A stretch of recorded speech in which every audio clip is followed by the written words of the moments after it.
ചില സ്ത്രീകളുണ്ട്, പിടിമുറുക്കി കഴിഞ്ഞാൽ നീരാളി പോലെ പിടിമുറുക്കും. അവരിൽ നിന്ന് രക്ഷപ്പെട്ടു പോവുക പ്രയാസമാണ്. ഒരു ഘട്ടം കഴിഞ്ഞാൽ അവർ തന്നെ രക്ഷപ്പെടുത്തും. പക്ഷേ രക്ഷപ്പെടുമ്പോൾ പുരുഷൻ വെറും ചണ്ടിയായി മാറും. അതുപോലെ വെറും ചണ്ടിയായി മാറിയ പുരുഷനാണ് ഹാരി പോത്തൻ. പ്രശസ്തമായ തിരുവനന്തപുരത്തെ അതിപ്രശസ്തമായ കുളത്തിങ്കൽ ഫാമിലിയിൽ ജനനം. വായിൽ സ്വർണ്ണ കരണ്ടിയുമായി ജനിച്ച ഹാരി പോത്തൻ മദ്രാസിലെത്തി.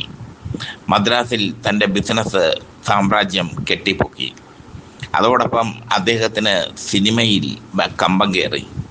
അങ്ങനെ സിനിമകൾ നിർമ്മിച്ചു തുടങ്ങി.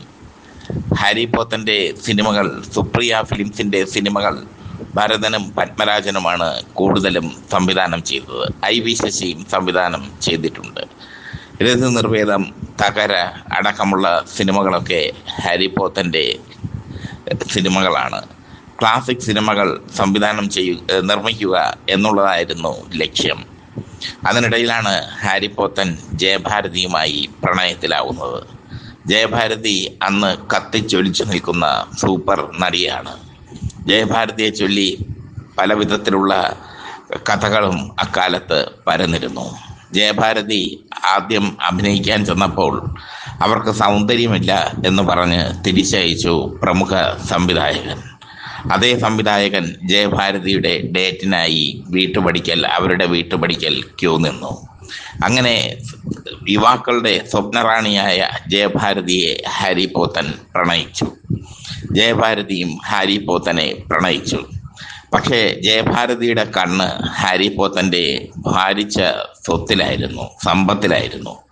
ജയഭാരതിയും ഹാരി പോത്തനും ലിവിങ് ടുഗദർ ജീവിതം ആരംഭിച്ചു. ജയഭാരതിയെ ആര് വേദനിപ്പിച്ചാലും ഉടൻ ഹാരി പോത്തൻ തൻ്റെ ഗുണ്ടകളെ വിട്ട് അവരെ തല്ലും.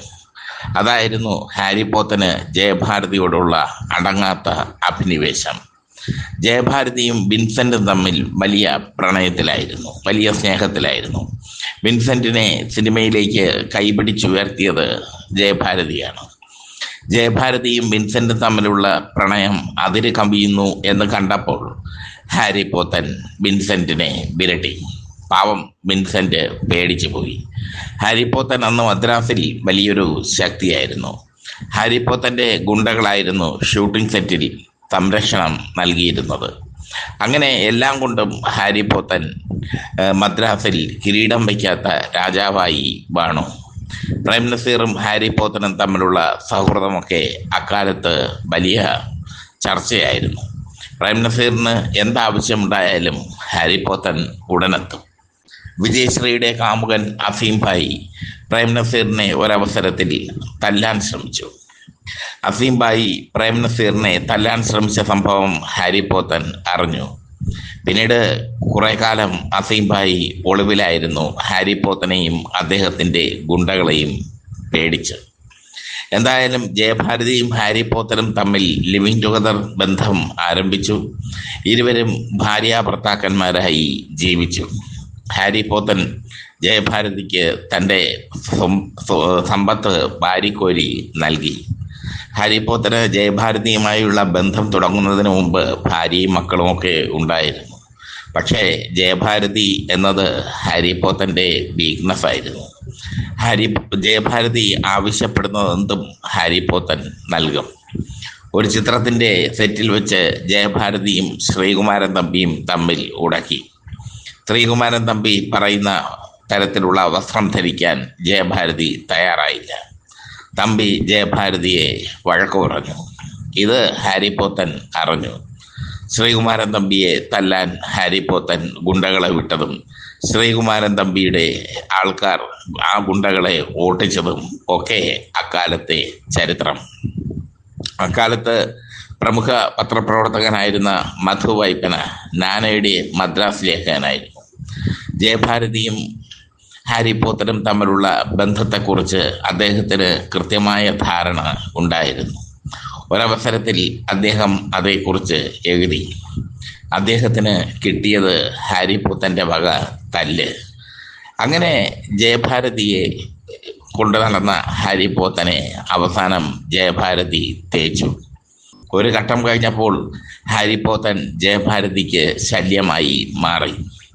ജയഭാരതി ഏത് സിനിമകളിൽ അഭിനയിക്കുന്ന സിനിമകളിൽ ഗ്ലാമർ വേഷം ധരിക്കരുത് എന്നിങ്ങനെയുള്ള നിബന്ധനകളൊക്കെ ഹാരി പോത്തൻ കൊണ്ടുവന്നപ്പോൾ തൻ്റെ കരിയറിനെ അത് ബാധിക്കുമെന്ന് ജയഭാരതി മനസ്സിലാക്കി.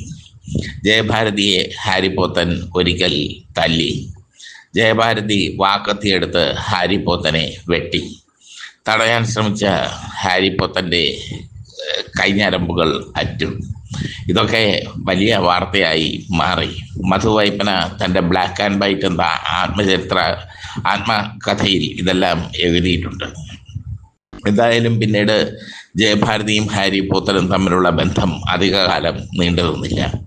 ഹാരി പോത്തൻ്റെ സമ്പത്ത് തകർന്നപ്പോൾ ജയഭാരതി സത്താറുമായി ബന്ധം കൂടി. അന്ന് സത്താർ ഉദിച്ചു വരുന്ന നടനാണ്. സത്താർ സുന്ദരനാണ്, ആരോഗ്യവാനാണ് ഹാരി പോത്തനെക്കാളും. സത്താറും ജയഭാരതിയും തമ്മിലുള്ള പ്രണയം വിവാഹത്തിലെത്തി. സത്താറിനെ വിരട്ടാൻ ഹാരി പോത്തൻ ശ്രമിച്ചെങ്കിലും സത്താർ ഹാരി പോത്തനേക്കാൾ കരുത്തനായിരുന്നു. എന്തായാലും സത്താറും ജയഭാരതിയും വിവാഹം കഴിച്ചതോടെ ഹാരി പോത്തൻ തകർച്ചയിലേക്ക് വഴുതി വീണു. അദ്ദേഹത്തിൻ്റെ മദ്യപാനം വർദ്ധിച്ചു. മദ്യപാനശീലം അദ്ദേഹത്തെ തകർത്തു. അദ്ദേഹത്തിൻ്റെ ബിസിനസ്സുകൾ ഓരോന്നോരോന്നായി തകർന്നു. സുപ്രിയ ഫിലിംസിൻ്റെ സിനിമകൾ പൊട്ടിത്തുടങ്ങി. സുപ്രിയ ഫിലിംസിൻ്റെ സിനിമകൾക്കൊരു പ്രത്യേകതയുണ്ടായിരുന്നു. ക്ലാസിക് സിനിമകളായിരുന്നു. അരപ്പട്ട കിട്ടിയ ഗ്രാമത്തിൽ തുടങ്ങിയ ചിത്രങ്ങളൊക്കെ ക്ലാസിക്കുകളാണ്. പക്ഷെ അത് തിയേറ്ററുകളിൽ ഓടിയില്ല. അങ്ങനെ സുപ്രിയ ഫിലിംസും ചരിത്രത്തിൻ്റെ ഭാഗമായി മാറി. മരിക്കുമ്പോൾ ഹാരി പോത്തൻ ഒന്നുമില്ലാതെയാണ് മരിച്ചത്. ഒന്ന് ആലോചിച്ച് നോക്കണം. കുളത്തിങ്കൽ ഫാമിലി എന്ന വലിയൊരു ഫാമിലിയിൽ ജനിച്ച വ്യക്തി, ക്ലാസിക് സിനിമകൾ ഒരുക്കിയ വ്യക്തി, ജയഭാരതി എന്ന നടിയുടെ നീരാളിക്കൈയിൽ വീണുപോയ വ്യക്തി. അങ്ങനെ ജയഭാരതിയുടെ നീരാളിക്കൈയിൽ വീണുപോയപ്പോൾ അദ്ദേഹം സ്വയം മറന്ന് ജയഭാരതിയുമായി കാമകേളികൾ ആടി. ഒടുവിൽ ജയഭാരതി ഹാരി പോത്തനെ കറിവേപ്പില പോലെ വലിച്ചെറിയുമ്പോൾ ഹാരി പോത്തൻ്റെ കയ്യിൽ ഒന്നുമില്ലായിരുന്നു. ഭരതനും പത്മരാജനും ചേർന്ന് അദ്ദേഹത്തിന് സിനിമകൾ സംവിധാനം ചെയ്ത് നൽകി. പക്ഷേ ജയഭാരതി പോയതിനു ശേഷം മാനസികമായി തകർന്ന ഹാരി പോത്തൻ ബിസിനസ്സുകളിലൊന്നും ശ്രദ്ധ പുലർത്തിയില്ല. അദ്ദേഹത്തിൻ്റെതായ രീതിയിൽ ജീവിച്ചു. തികച്ചും അരാജകവാദിയുടേതായ ഒരു ജീവിതമായിരുന്നു ഹാരി പോത്തൻ്റേത് എന്ന് പറയാം. ഒടുവിൽ ഒന്നുമാകാതെ ഹാരി പോത്തൻ യാത്രയായി. ജയഭാരതിയെ ഇന്നെല്ലാവരും ഓർക്കുന്നു. ഹാരി പോത്തനെ ഇന്നാരും ഓർക്കുന്നില്ല.